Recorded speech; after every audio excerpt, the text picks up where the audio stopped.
Hey, I'm Alicia Bates, and I'm going to show you how to use the budget worksheet. All right, so let me hide that there. And what we've got going on here is you have your paycheck. So you want to put in however many paychecks you have per month. That's what you need to put down into your income right there. So whatever that is for you, once a month, twice a month, every week, whatever that is for you, just make sure you put that in there. And here you can put in an estimate of what your paycheck is going to be, and then you can correct that, especially if you're an hourly wage worker and so your payments change every week, then you can put that in there, whatever the actual income is. And then below that, you have your outgo. Now you're going to need to input into both of those sections what your outgo is, and I'll show you that in just a little bit. This is the difference. This is the difference between your income, your outgo, and that's what you have left over. So hopefully that's a positive number. Don't we all wish that? So here we're going to go into the monthly budget, and I'm going to show you how to use this. So this is actually very, very simple to use. First, let me just start by talking about the rent mortgage. That's the first, usually for everybody, that's the very first bill. Pretty much for everybody, it's due on the first. So we have that on the first here. And we have budgeted $1,100. One of my recommendations that I make to everybody is to over budget, always over budget. So the monthly payment is $1,036 for this bill. So that means that we have an extra $64 left over from what was budgeted to what was actually put in. Okay, that's a plus. You definitely want that. So then you just continue through with the rest of your bills. So right over here, you see we have the date that it's due, or the date that it's taken out of your check, or excuse me, bank account.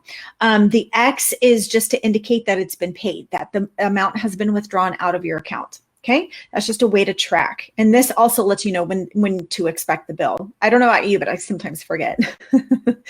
All right, so we have now, on this side, you can categorize if you want to. You can also delete this entire column if you feel like it's not necessary. So I want you to see right here where we have the PG&E bill, which is the gas and electricity. Budgeted is $250, but hey, we're in the month of August. July was hot, hot, hot. So we had to use the air conditioner extra, and that cost us an extra $28. But guess what? Because you over budget, over here, you have the cushion, so you're good to go. It's not really going to affect you a whole lot. So again, always over budget, because you never know what's going to happen. You can add expenses. So let's say you get another credit card. Let's say there was an offer that you just couldn't refuse, at Best Buy or whatever. And so you got one of their credit cards and it's due on the 7th. So you can just come right over here and you want to go underneath where you need to add it. So since it's due on the 7th, we need to put it above the 15th. Oh, sorry, looks like I already did it. Sorry, okay, let's make up something else. Let's say you went and bought a car. So all you have to do is go below where you need to add it, come over here to insert to the arrow, and you're going to insert sheet row, okay? You're going to put in the date that it's due. Let's say it's the 10th, and we'll go auto loan. All right, let's say your payment is $400 a month, the budget, and your actual payment is $328. Okay, now notice over here, it did not automatically deduct that amount to put this in here. It's very easy to get this fixed. All you have to do is click on the cell. You're going to click on FX up at the top, and you're going to click on sum, then OK. And here's where you're going to put in E9, and we need to do a minus sign right there, minus F9. Click OK, and it automatically figures it out for you. All right, and then you can put in over here, auto. All right, so that's how you put that in. If you need to delete a row, just click over here on the one that you need to delete, come up here where it says delete, and delete. Pretty easy. So what we're going to do here is you have two amounts down here. So you have the first amount that you budgeted for. The second amount is what you actually spent on your bills for the month. So you can go two ways here.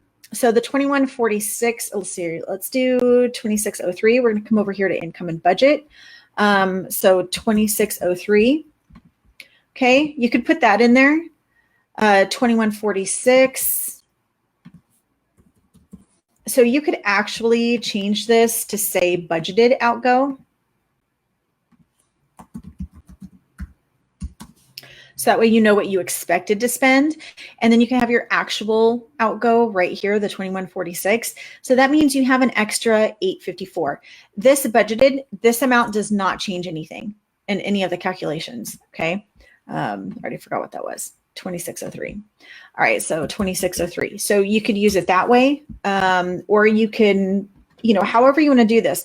But what I recommend doing is taking that amount and putting that money to a purpose. Don't just let it float around in your account so it can just be spent willy-nilly. You want that money to have a purpose.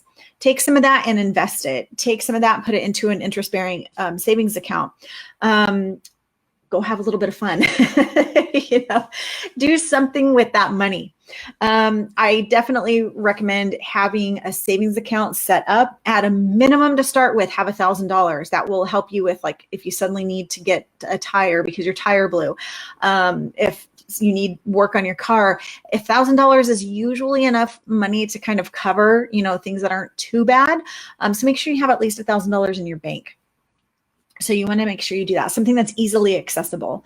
I do need you to understand that I am not a financial advisor. I do have a CTE teaching credential in business and finance. So I do have some experience there, but I am not a financial advisor. For any financial advice on how to invest your money, definitely go check with a financial advisor. All right. Okay, that's it for now. So if you have any questions, make sure to let me know.